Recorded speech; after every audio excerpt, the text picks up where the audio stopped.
On va directement partir avec ce sujet qui nous intéresse ce soir. On va parler accident de la route. Le ministère de la Jeunesse et des Sports, à travers l'Agence nationale du volontariat jeunesse, sensibilise depuis quelques jours les usagers sur le phénomène. L'objectif est de minimiser les cas d'accident qui endeuillent de nombreuses familles en Guinée. Nous avons en direct Maka Baldé, il est le directeur général de cette agence. Bonsoir à vous, Maka. Bonsoir, Monsieur Bangoura. Bonsoir à tous les auditeurs de la radio Film FM. Alors, je le disais tantôt, vous voulez participer à la, à sensibiliser les usagers sur le phénomène des accidents de la route. Dites-nous, qu'est-ce qui a motivé votre démarche? Merci beaucoup, merci à toutes et à tous. En fait, l'Agence nationale du volontariat jeunesse est un EPA du ministère de la Jeunesse et des Sports qui est en charge de la mise en œuvre de la politique du gouvernement en matière de volontariat et d'en assurer le suivi. Donc, nous sommes la structure sensibilisateur de l'État. Et donc, quand nous avons constaté qu'il y avait beaucoup d'accidents sur nos routes, et que nous voyons que le terrain était vide, nous avons travaillé sur un projet au niveau du ministère de la Jeunesse et des Sports que nous avons mis en route en partenariat avec l'Agence guinéenne de la sécurité routière au ministère des Transports pour sensibiliser les citoyens dans les zones de Conakry et du Grand Conakry. C'est-à-dire, on a lancé l'activité le 15 à Madina avec le ministre de la Jeunesse et des Sports, M. Lansana Béa Diallo.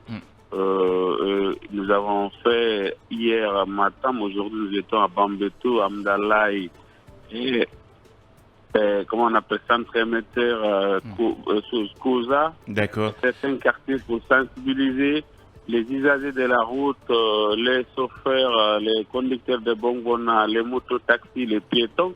Vous savez, en Guinée aujourd'hui, vous constaterez avec moi qu'il y a des changements au niveau de la circulation. Il y a les échangeurs en construction, il y a des passerelles qui existent.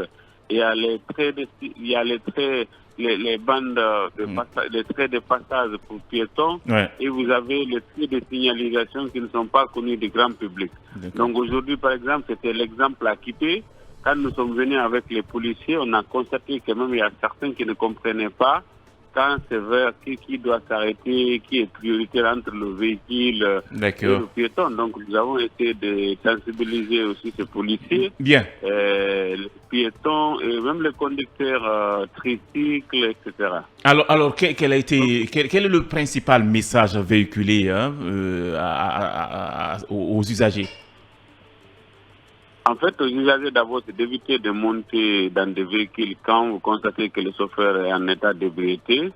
Ça, c'est un. Deuxièmement, on a sensibilisé les syndicats pour qu'ils prennent conscience que quand un véhicule sort de la gare routière, il faut qu'il constate que ce véhicule n'est pas en surcharge et que ce véhicule est en conformité par rapport au code de la route, c'est-à-dire même au niveau de ce qu'on appelle le contrôle technique.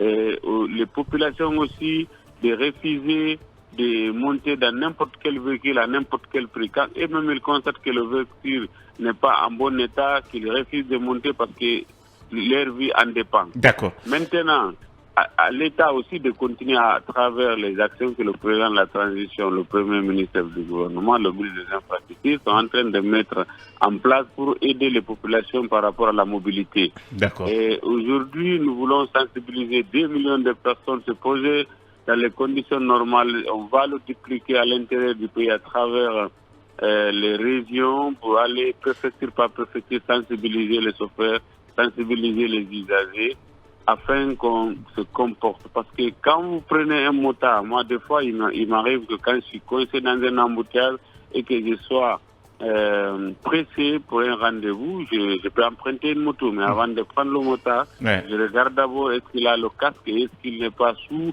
est-ce que c'est quelqu'un qui est responsable. Parce que quand vous regardez quelqu'un, vous constatez est-ce que la personne est sérieuse.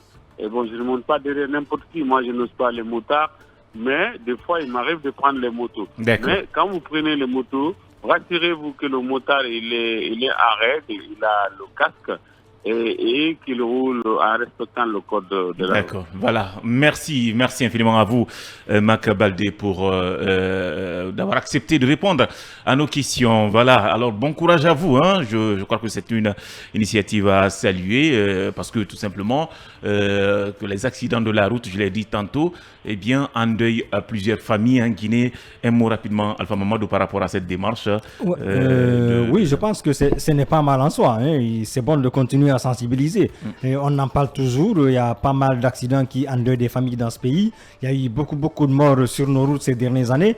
C'est bon de sensibiliser, mais je pense que c'est bon aussi d'appliquer la loi. Ouais. Quand on prend quelqu'un qui commet des infractions sur le plan, en tout cas des infractions routières, quand vous enfreignez ces lois-là, je pense que c'est normal qu'on prenne des dispositions, que vous soyez, vous êtes auteur d'un accident, on peut vous poursuivre parce qu'il y a le code pénal prévoit des sanctions pour cela. Ouais. Donc ça peut être de l'homicide involontaire, vous avez mis la vie des gens en danger. Donc je pense que c'est bon d'appliquer la loi, d'attraire les gens en justice pour dire que voilà, et ça ne se fait pas. C'est bon de sanctionner. Je pense que quelquefois la sanction, elle peut dissuader les gens. C'est le plus intéressant. Effectivement, voilà. Alors c'est vrai, il faut sensibiliser les citoyens, les usagers, mais aussi du côté des autorités parce que les causes des accidents aussi sont liées à l'état de nos routes.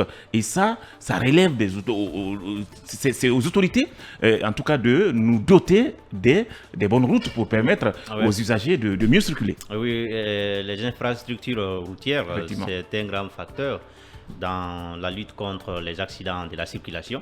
Parce que quand les routes aussi ne sont pas bien faites, surtout quand vous partez à l'intérieur du pays, quand vous remarquez, les infrastructures routières sont classées comme l'une des premières causes des accidents. Ouais. Parce que quand vous voyez la manière dont ces routes-là sont restreintes, la manière dont il y a assez de virages, des citoyens souvent... Les routes ne parlent pas en général sur nous, ne communiquent pas. Vous pouvez voir une route, par exemple, où deux véhicules ne peuvent pas passer. Donc, en cas de coïncidence, vous voyez que c'est l'accident qui survient. C'est bien quand même cette démarche, c'est à saluer parce qu'il faut aussi interpeller les citoyens sur les responsabilités. Mais je me demande jusqu'où ira cette agence parce que ce n'est pas que Conakry. À Conakry, il y a l'accident. Il a parlé, il compte aller jusqu'à l'intérieur. Oui. Je sais pour le moment, ils se sont limités dans le Grand Conakry. Peut-être qu'il n'y a pas de moyens, mais je pense que l'État doit déployer des moyens. Et je crois aussi qu'il faut toucher toutes les populations. C'est très important. C'est-à-dire que ce n'est pas que des citoyens que vous pouvez rencontrer. Un petit nombre. Un petit nombre, mais il faut toucher tous les citoyens. Et je ne sais pas comment cela pourrait se faire. Mais pourquoi pas associer d'autres structures parce que peut-être l'agence seule ne pourra pas peut-être couvrir tout le pays. Maka, il a dit quelque chose dans son passage qui m'a marqué. C'est en ce qui concerne, par exemple, les conducteurs de motos. C'est-à-dire que quand vous voulez monter derrière une personne, il faut d'abord voir quel est vraiment l'état de la personne. Parce que c'est pas parce que c'est moins cher qu'il faut... Parce que vous pouvez vendre votre vie. Donc, regardez d'abord, est-ce que c'est une personne responsable? Effectivement. Oui, est-ce qu'elle porte réellement des paires fermées? Le casque, il est là. Comment il roule? Parce que, par exemple, moi, quand je suis au bord de la route, je vois un motard venir en allure, mais moi, je ne te prends pas. Non, pas du tout. Pas du tout, il faut voir. Donc, franchement, il faut ce réflexe-là. C'est possible d'éviter les accidents parce que en Europe par exemple, chaque fois qu'il y a un accident, on suppose qu'il y a eu une faute. Parce qu'il n'y a pas d'accident. On cherche à déterminer la faute. On cherche à déterminer. Il n'y a pas d'accident. Et on situe les responsabilités. Il faut donc interpeller chacun, que chacun cherche réellement qu'est-ce qu'il a à faire dans la circulation. Je pense que si tout le monde savait cela, ça allait nous éviter. On ne peut pas mettre fin aux accidents, mais ça allait quand même minimiser les cas. Merci infiniment à vous, chers talkers.